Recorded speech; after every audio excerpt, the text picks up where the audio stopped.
पांडवों और कौरवों के सेनापति। श्री कृष्ण उपप्लव्य लौट आए और हस्तिनापुर की चर्चा का हाल पांडवों को सुनाया। युधिष्ठिर अपने भाइयों से बोले, भैया, अब सेना सुसज्जित करो और व्यूह रचना सुचारू रूप से कर लो। पांडवों की विशाल सेना को 7 हिस्सों में बांट दिया गया। द्रुपद, विराट, धृष्टद्युम्न, शिखंडी, सात्यकी, चेकितान, भीमसेन आदि 7 महारथी इन 7 दलों के नायक बने। अब प्रश्न उठा कि सेनापति किसे बनाया जाए। सबकी राय ली गई। अंत में युधिष्ठिर ने कहा, सबने जिन जिन वीरों के नाम लिए हैं वे सभी सेनापति बनने के योग्य हैं, किंतु अर्जुन की राय मुझे हर दृष्टि से ठीक प्रतीत होती है। मैं उसी का समर्थन करता हूँ। धृष्टद्युम्न को ही सारी सेना का नायक बनाया जाए। वीर कुमार धृष्टद्युम्न को पांडवों की सेना का नायक बनाया गया और उसका विधिवत अभिषेक किया गया। अपने कोलाहल से दिशाओं को गुंजाती हुई पांडवों की सेना मैदान में आ पहुंची। उधर कौरवों की सेना के नायक थे भीष्म पितामह। भीष्म ने कहा, युद्ध का संचालन करके अपना ऋण अवश्य चुका दूंगा। लड़ाई की घोषणा करते समय मेरी सम्मति किसी ने नहीं ली थी। इसी कारण मैंने निश्चय कर लिया था कि जानबूझकर स्वयं आगे होकर पांडुपुत्रों का वध मैं नहीं करूंगा। कर्ण तुम लोगों का बहुत ही प्यारा है। शुरू से ही वह मेरा तथा मेरी सम्मतियों का विरोध करता आया है। अतः अच्छा हो कि अगर वह सेनापति बन जाए, इसमें मुझे कोई आपत्ति नहीं होगी। कर्ण का उदंड व्यवहार भीष्म को सदा से ही बहुत खटकता रहता था। कर्ण ने भी हट कर लिया था कि जब तक भीष्म जीवित रहेंगे तब तक वह युद्धभूमि में प्रवेश नहीं करेगा। भीष्म के मारे जाने के बाद ही वह लड़ाई में भाग लेगा और केवल अर्जुन को ही मारेगा। दुर्योधन ने सब सोच समझकर पितामह भीष्म की शर्त मान ली और उन्हीं को सेनापति नियुक्त किया। फलतः कर्ण तब तक के लिए युद्ध से विरत रहा।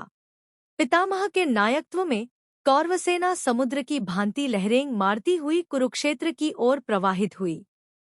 इधर युद्ध की तैयारियां हो रही थी और उधर एक रोज बलराम पांडवों की छावनी में एकाएक जा पहुंचे। बलराम जी ने अपने बड़े बूढ़े विराटराज और द्रुपदराज को विधिवत प्रणाम किया और धर्मराज के पास बैठ गए। वह बोले, कितनी ही बार मैंने कृष्ण को कहा था कि हमारे लिए तो पांडव और कौरव दोनों ही एक समान है। इसमें हमें बीच में पड़ने की आवश्यकता नहीं है, पर कृष्ण ने मेरी बात नहीं मानी। अर्जुन के प्रति उसका इतना स्नेह है कि उसने तुम्हारे पक्ष में रहकर युद्ध करना भी स्वीकार कर लिया। जिस तरफ कृष्ण हो उसके विपक्ष में मैं भला कैसे जाऊं? भीम और दुर्योधन दोनों ने ही मुझसे गदायुद्ध सीखा है। दोनों ही मेरे शिष्य हैं। दोनों पर मेरा एक जैसा प्यार है। इन दोनों कुरुवंशियों को यूं आपस में लड़ते मरते देखना मुझसे सहन नहीं होता है। लड़ो तुम लोग, परंतु यह सब देखने के लिए मैं यहाँ नहीं रह सकता हूँ। मुझे अब संसार से विराग हो गया है। अतः मैं जा रहा हूँ। युद्ध के समय सारे भारतवर्ष में 2 ही राजा युद्ध में सम्मिलित नहीं हुए और तटस्थ रहे, एक बलराम और दूसरे भोजकट के राजा रुक्मी। रुक्मी की छोटी बहन रुक्मिणी श्री कृष्ण की पत्नी थी। कुरुक्षेत्र में होने वाले युद्ध के समाचार सुनकर रुक्मी एक अक्षौहिणी सेना लेकर युद्ध में सम्मिलित होने को गया। उसने सोचा कि यह अवसर वासुदेव की मित्रता प्राप्त कर लेने के लिए ठीक होगा। इसलिए वह पांडवों के पास पहुंचा और अर्जुन से बोला, पांडुपुत्र, आपकी सेना से शत्रु सेना कुछ अधिक मालूम होती है। इसी कारण मैं आपकी सहायता करने आया हूँ। यह सुनकर अर्जुन हंसते हुए रुक्मी से बोला, राजन, आप बिना शर्त के सहायता करना चाहते हैं तो आपका स्वागत है, नहीं तो आपकी जैसी इच्छा। यह सुनकर रुक्मी बड़ा क्रुद्ध हुआ और अपनी सेना लेकर दुर्योधन के पास चला गया। रुक्मी ने दुर्योधन से कहा, पांडव मेरी मदद नहीं चाहते हैं। इस कारण मैं आपकी सहायता हेतु आया हूँ। पांडवों ने जिसकी सहायता स्वीकार नहीं की, हमें उसकी सहायता स्वीकार करने की जरूरत नहीं है। यह कहकर दुर्योधन ने भी रुक्मी की सहायता ठुकरा दी। बेचारा रुक्मी दोनों तरफ से अपमानित होकर भोजकट वापस लौट गया। रुक्मी कर्तव्य से प्रेरित होकर नहीं, बल्कि अपनी प्रतिष्ठा बढ़ाने के उद्देश्य से कुरुक्षेत्र गया और अपमानित हुआ। कुरुक्षेत्र के मैदान में दोनों तरफ की सेनाएं लड़ने को तैयार खड़ी थी। उन दिनों की रीति के अनुसार दोनों पक्ष के वीरों ने युद्धनीति पर चलने की प्रतिज्ञाएं ली।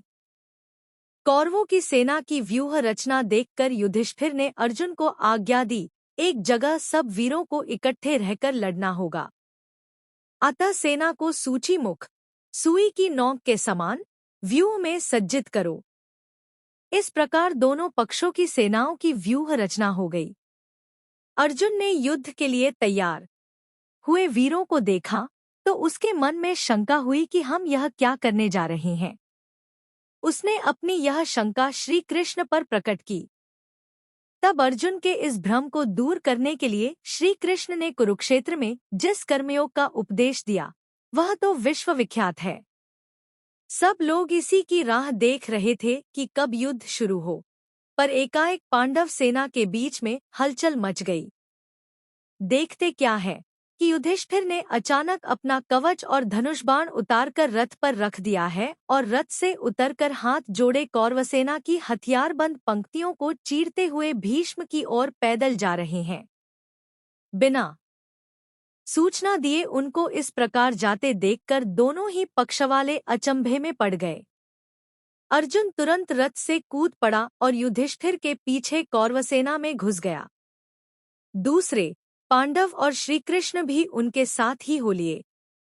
इतने में श्री कृष्ण बोले, अर्जुन, मैं समझ गया हूँ कि महाराज युधिष्ठिर की इच्छा क्या है। बिना बड़ों की आज्ञा लिए युद्ध करना अनुचित माना जाता है। धर्मराज का उद्देश्य अच्छा ही है।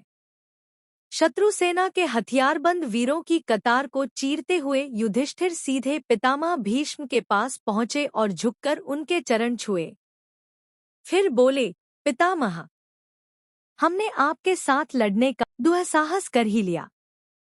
कृपया हमें युद्ध की अनुमति दीजिए और आशीर्वाद भी कि हम युद्ध में विजय प्राप्त करें।